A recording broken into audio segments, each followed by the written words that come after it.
Bien, estamos de regreso aquí en La Noticia al Día, en La Noticia TV, canal 27.2, en la señal de Vez Cable. Recuerde que también los programas de La Noticia TV los puede seguir a través de las redes sociales del diario La Noticia.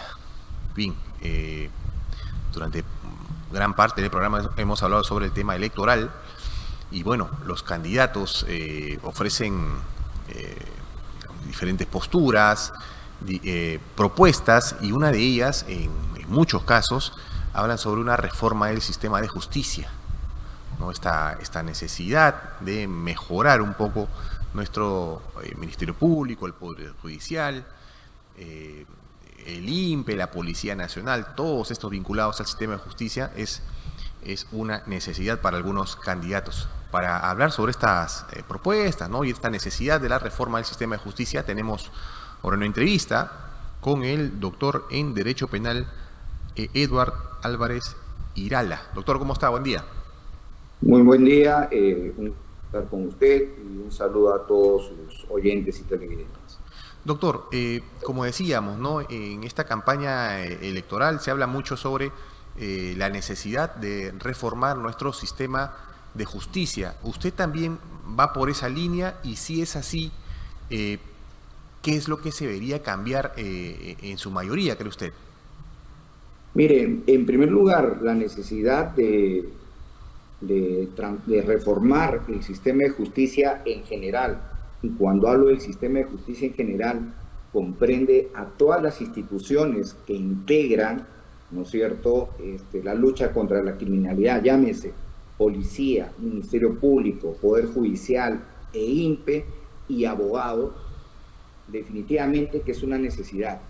El problema es que en los planes de gobierno no se advierte un programa que haga frente a la necesidad de este cambio. O sea, no identificamos una mejora en la política criminal. Y lo único que están recurriendo la mayoría de postulantes es a lo que conocemos los abogados como el populismo punitivo. ¿A qué le denominamos el populismo punitivo?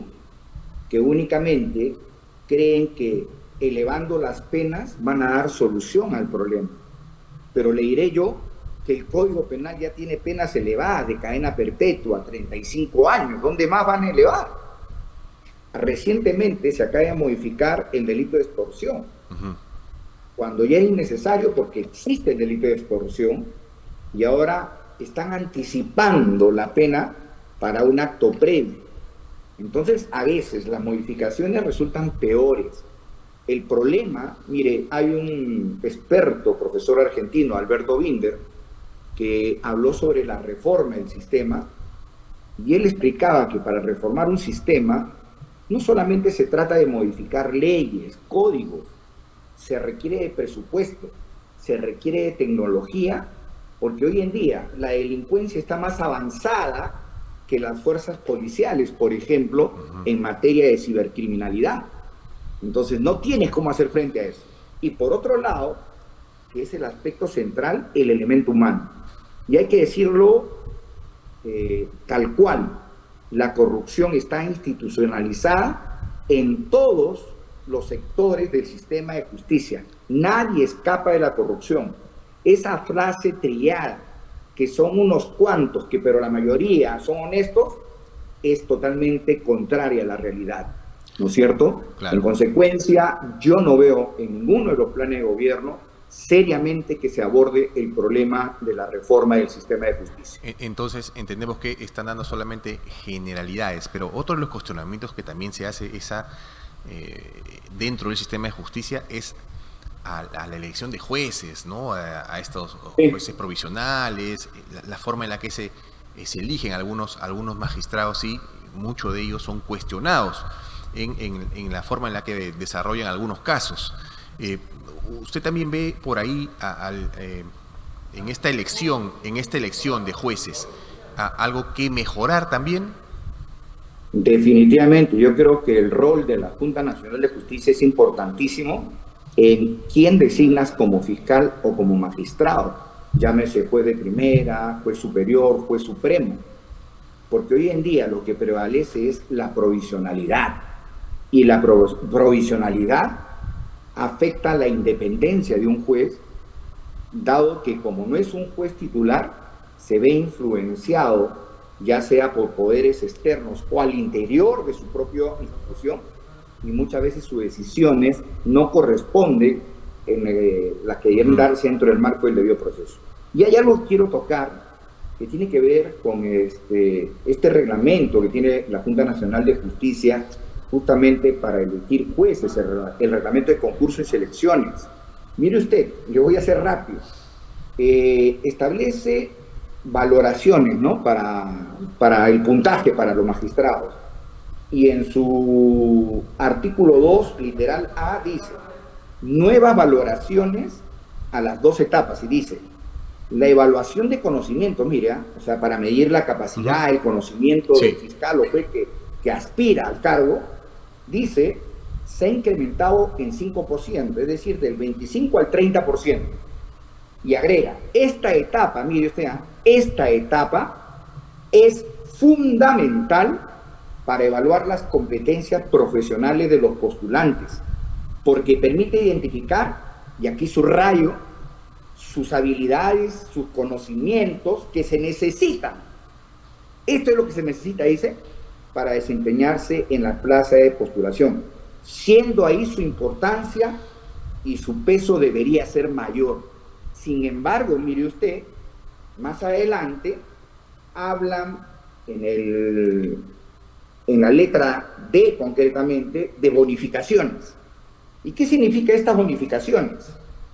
Que, por ejemplo, alguien que ha prestado el servicio militar, alguien que se ha desempeñado, que es o se ha desempeñado como bombero, a ese se le otorga 10% de bonificación. Ojo, no es por conocimiento, es solo por haber prestado el servicio militar. La pregunta, y a mí viene la contrariedad, si por un lado dice que el mayor peso es el conocimiento, la pregunta es, asignarte 10% no termina afectando la meritocracia en la designación de un fiscal o de un juez. Hay un caso real, y se lo pongo. Hay un candidato, no voy a decir nombre por no afectar, pero estaba en el puesto 16, postulando para juez superior, y con el puntaje del 10% por haber prestado servicio militar, ha pasado en el cuadro al tercer lugar. Claro. Al tercer lugar. O sea, no por su conocimiento, claro. No por su conocimiento. Y esto nos lleva a la pregunta, ¿no? ¿Qué tiene que ver, bueno, cualquiera se puede hacer esta pregunta, ¿no? ¿Qué tiene que ver haber hecho el servicio militar con conocimientos, con un mejor desenvolvimiento como juez? ¿Tiene algo que ver eso? No tiene nada, ¿no? En lo absoluto. ¿Dónde están qué conocimientos legales recibe, con mucho respeto, el miembro de las Fuerzas Armadas que prestó su servicio militar, que lo habilite o desarrolle habilidades para ser fiscal o juez? Ninguna. Pero además un detalle adicional. Recuerde usted, creo que somos por ahí, pero antes teníamos la libreta militar. Claro. Pero quienes prestaban el servicio militar, ¿quiénes eran en su mayoría? Hombres. Entonces, las mujeres eran poquísimas. Yo creo que aquí sí hay una discriminación para las postulantes mujeres, para fiscales y jueces, porque son pocas las que tendrían, o no hay, no conozco de ningún caso, que una mujer postulante tenga 10% de bonificación por haber prestado el servicio militar. Hay una gran ventaja ahí, ¿no? Mire, pasar del 16 al tercer puesto, cuando hay 6 vacantes, prácticamente ya te están nombrando. Claro. Ahora, esto lo digo a título personal, ¿no? No tiene mucho sentido, ¿no? Porque un juez no va a hacer un mejor trabajo porque ha hecho un servicio militar, no te califica mejor. Darle 10% como una bonificación para el puntaje es altísimo comparado con el 30% que te da los conocimientos. 30%, y el otro te da 10%, ¿no? No hay mucho sentido ahí. Ahora, ¿quién puede cambiar esto o quién debe cambiar esto?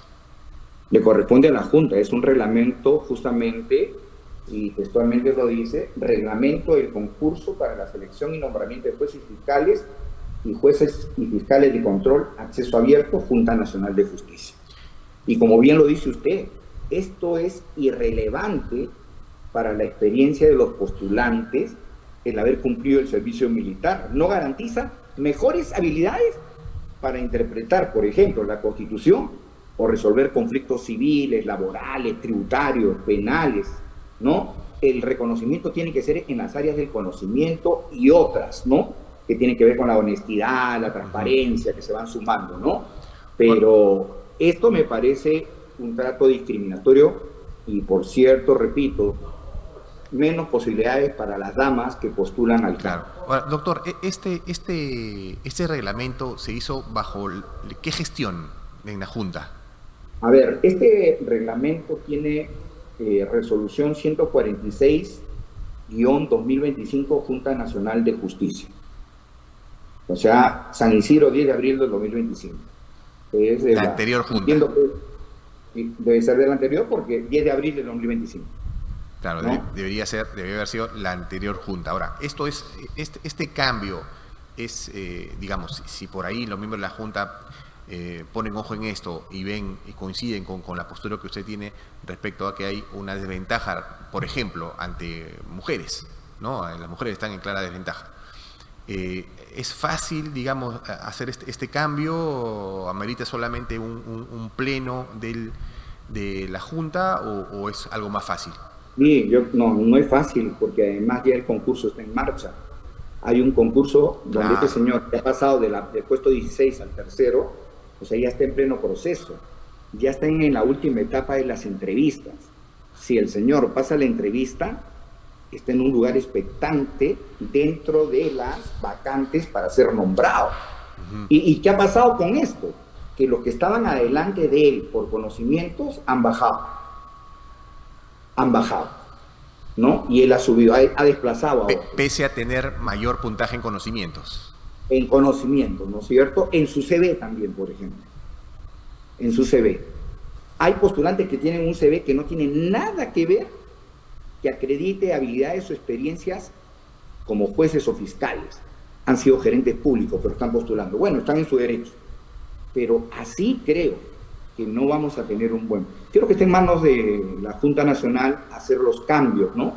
Necesarios para poder resolver esto y escoger y seleccionar. Creo que hay la voluntad de esta nueva gestión en hacerlo, así que esperemos pues que el nuevo concurso se modifique este reglamento. El que ya esté en proceso no se puede cambiar, desgraciadamente. Claro. Esperemos que la entrevista salga a relucir si el señor tiene o no las capacidades para ser juez o fiscal. Claro, y además de este 30% de conocimientos y el 10% de una especie de bonificación por haber hecho el servicio militar, ¿qué otros puntos se toman en cuenta para esta elección, aparte de también la entrevista? Mire, ahí hay varios factores que entran en la entrevista, ¿no es cierto?, en evaluación. Primero viene el examen de conocimientos, que ya hemos dicho, lo han elevado al 30% y que la Junta lo considera el más importante. Sí. 1. 2. Viene la evaluación curricular, ¿no es cierto?, la hoja de vida del postulante. El tercer elemento es un análisis de caso. Al análisis de caso le han bajado puntaje, ¿me entiende? El análisis de caso es 2 docentes plantean una situación jurídica y el postulante tiene que darle una solución, ¿no? Para ver su capacidad de discernir, sus criterios legales, el uso de todo su bagaje jurisprudencial. Luego de eso viene una prueba psicométrica, que es lo que llamamos el razonamiento verbal y matemático. Luego de ello viene la evaluación psicológica, que me parece importantísima, ¿no? Imagínense usted cuántos de los que están actualmente en cargos no pasarían esa prueba. Y luego de esa evaluación psicológica viene lo que está programado a partir de este 16 de febrero, ¿no? Las entrevistas. Y del resultado de la entrevista ya se publica quienes han sido elegidos como jueces. Claro, pero digamos que usted mencionaba que hay un candidato que ha subido del 16 al 3 y difícilmente va a perder su ingreso, ¿no?, como juez, ¿no? Siendo fríos. Confiamos en el buen criterio de la Junta, de sus miembros, que en la evaluación formulen las preguntas que permitan evidenciar si tiene esas competencias o habilidades, ¿no es cierto?, para ser fiscal o juez al cargo que va. En este caso creo que va para juez superior. Ni siquiera para juez provincial o juez superior. Claro, ahora, este postulante, si nos está escuchando, puede decir, pues yo no tengo la culpa, yo no hice las reglas, ¿no? Sí, es lógico. Quienes hicieron las reglas fueron la anterior junta. Ahora, ¿con qué criterio cree usted que los puede haber llevado a dar esta bonificación? Mire, desde el punto de vista jurídico, desde el punto de vista del derecho, no hay ningún criterio. Porque el propio reglamento dice que el criterio que prevalece es la capacidad, el conocimiento y la habilidad. Uh-huh. Entonces, la pregunta es, haber hecho tu servicio militar, prepararte, para defender, ¿no?, la patria, la defensa nacional, ¿qué vinculación tiene con la labor de un fiscal o de un juez? Ninguna. Entonces, mire, no hay justificación. Claro, y esto deja mal parado nuevamente a nuestro sistema de justicia. Claro, porque puedes terminar eligiendo a una persona que no tiene pues esas habilidades, esas competencias, el conocimiento, y eso se va a traducir en un mal servicio a la comunidad y a la sociedad. Claro, en realidad el tema es bastante delicado porque estamos hablando de personas que van a impartir justicia, ¿no? Definitivamente. Que la gente va a estar en manos de estos. Si el ciudadano sabe o conoce que esta persona ingresó porque tuvo el plus de haber hecho el servicio militar, obviamente va a haber cierta desconfianza en quien va a impartir justicia, ¿no? Por un tema de conocimiento, quizás. Es válida. Y genera una brecha, ¿no? Genera una brecha entre hombres y mujeres. Una tremenda brecha que dificulta que las mujeres accedan en condiciones de igualdad a cargos de magistradas. Claro. Es una brecha. Doctor, el tema también de alguna discapacidad visual... También suma a apuntarse. Hubo un antecedente, ¿no? Dos antecedentes, ¿no? De dos magistrados que uno logró superar, si no mal recuerdo, al doctor Iván Sequeiros, que iba entre los primeros puestos, y el magistrado que tenía una discapacidad, le sumaron el porcentaje y salió elegido, y dejaron de lado al doctor Sequeiros. Claro, ahora, Burneo, que es presidente del Jurado Nacional de Elecciones, también creo que accedió a este 30%, ¿no? Sí, y también usted recordará que el que fue congresista por Arequipa y que era miembro de la Junta y quiso valer también su 10% por haber estudiado en un colegio militar, uh-huh. También otro caso. O sea, claro. Miren, es increíble que este problema no lo tenemos de ahora. Claro. No se lo podemos atribuir a esta Junta, no, lo tenemos de hace tiempo y nadie hace nada. Por eso, mire usted, va a ser importante que en esta campaña electoral para elegir al nuevo decano y su junta directiva del Colegio de Abogados, el colegio recobre la institucionalidad, se aleje de los temas políticos, de los enfrentamientos y retome esa labor que le corresponde de hacer propuestas legislativas, de participar en comisiones. Por ejemplo, el Poder Judicial ha formado una comisión para reformar, dice su sistema de justicia, pero es una comisión integrada por ellos. Uh-huh. Cuando hay que ser interdisciplinaria, deberían convocar a los académicos. Una reforma entre sus pares creo que no va a conducir a nada nuevo. Claro. Ahora, doctor, usted menciona las elecciones en el Colegio de Abogados de Lima. Entiendo que usted está participando también en las mismas. Sí, he sido invitado por el doctor Humberto Abanto para ir como vicedecano en su lista. Y justamente, si hay algo que caracteriza a la lista que preside el doctor Humberto Abanto, es que es una lista donde los abogados son litigantes y como litigantes conocen la problemática del abogado de a pie, ¿no es cierto? En consecuencia, aquí no se va a usar el cargo como trampolín para un cargo político como está sucediendo hoy en día. Y le voy a contar que está en crisis el Colegio de Abogados. El día que se firmó el pacto ético, increíblemente, ese día no había luz y agua en el Colegio de Abogados. Y se está utilizando el Colegio de Abogados con fines de distinta naturaleza, promocionando de manera personal una campaña política, ¿no? Es más, hoy aparentemente se ha suscitado un problema, uno de los miembros del comité electoral habría renunciado. Después se encontró en oficinas administrativas, ¿no? Listados vacíos correspondientes a 2 candidatas. ¿Qué hacían esos listados en otras oficinas? Entonces, todo eso son ciertas irregularidades que ponen en tela de juicio pues este procedimiento. Doctor, ¿y cuáles serían los grandes cambios que se tendría que hacer en el colegio? En primer lugar, recobrar la institucionalidad del colegio, ¿no? Que se ha perdido hace muchísimo tiempo. Nosotros estamos preocupados en varios factores y sobre todo un grueso sector de los miembros de la orden son jóvenes. Y los jóvenes, cuando salen con su título y no tienen trabajo. Entonces, uno de los puntos importantes en los que nos vamos a enfocar es en ellos, ¿no es cierto?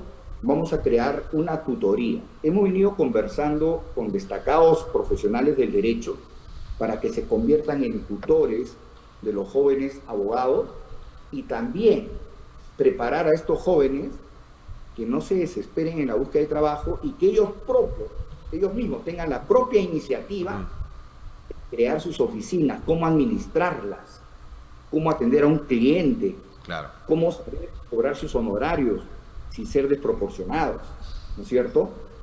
Otro punto que es fundamental y que afecta mucho de los agremiados es la asistencia médica. Mire usted, muchos colegas no tienen seguro. Tenemos un policlínico que no funciona. Entonces, esa es una tarea primordial, brindarle la asistencia médica y también se está previendo firmas con algunas instituciones para brindar apoyo en el área de salud oncológica. O sea, los problemas que padecen los agremiados y que no tienen solución. Al agremiado se le cobra, pero él no recibe nada. Solo a fin de año, lo que constituye una vergüenza, les hacen hacer colas interminables para darle un panetón. Ese es un maltrato al profesional.